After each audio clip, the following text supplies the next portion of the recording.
प्यारे बच्चों, आज हम कक्षा 9 की विज्ञान की वर्कशीट नंबर 78 करेंगे। बच्चों, हम बीमार क्यों होते हैं, निवारण के सिद्धांत आज इसमें पढ़ने वाले हैं। बच्चों, ज्ञान पूछता है, जिज्ञासा दीदी, हम रोगों से ग्रस्त होने से कैसे बच सकते हैं। जिज्ञासा बताती है, ज्ञान हम जानते हैं रोग हमें अनेक प्रकार से प्रभावित करते हैं, इसलिए सही कहा गया है कि रोगों का निवारण उपचार से अच्छा है। हम दो मुख्य विधियों द्वारा रोगग्रस्त होने से बच सकते हैं बच्चों, और अपने आप को सुरक्षित रख सकते हैं, जिन्हें निवारण के सिद्धांत भी कहते हैं। तो निवारण के दो सिद्धांत हैं, सामान्य विधियाँ और रोग विशिष्ट विधियाँ। सामान्य विधियाँ सभी प्रकार के रोगों से बचाव में सहायक होती हैं। रोग विशिष्ट विधियाँ ये एक विशिष्ट रोग में ही उपयुक्त होती है।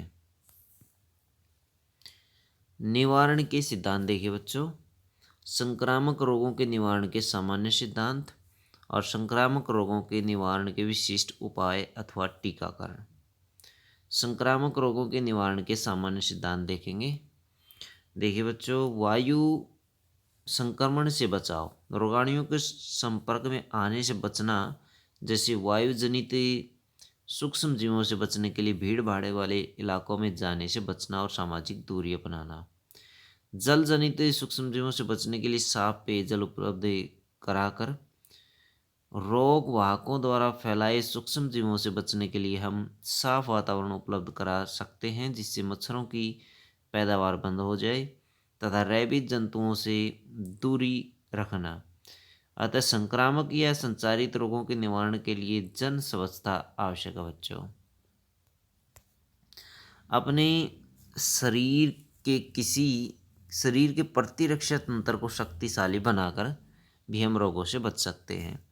हमारे शरीर का प्रतिरक्षा तंत्र सूक्ष्म जीवों से लड़कर हमें रोगों से बचाए रखता है। हम अपने शरीर के प्रतिरक्षा तंत्र को निम्न तरीकों से मजबूत बना सकते हैं।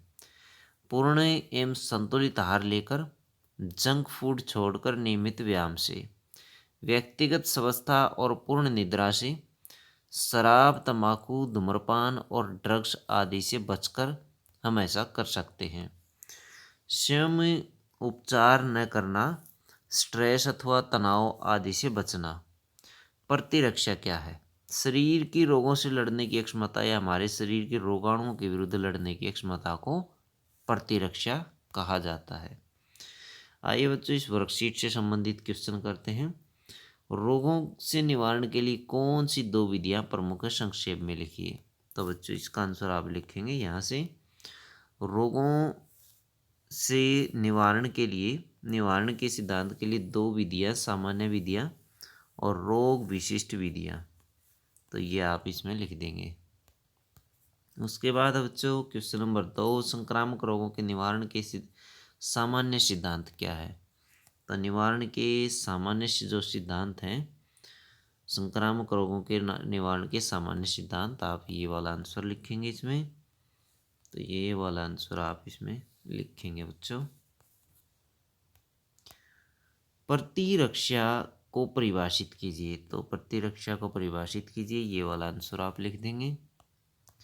रोगों का निवारण उपचार से अच्छा है, इस कथन की पुष्टि कीजिए। क्वेश्चन नंबर 4 बच्चों, रोगों का निवारण उपचार से अच्छा है, इसकी विवेचना कीजिए। अथवा किसी रोग के हानिकारक प्रभाव क्या है। देखिए बच्चों, इसका उत्तर, यदि कोई व्यक्ति रोग से पीड़ित है अथवा और उचित से उपचार के पश्चात रोग से छुटकारा पा जाता है, फिर भी रोग होने के कारण निम्न हानिप्रद प्रभाव होते हैं।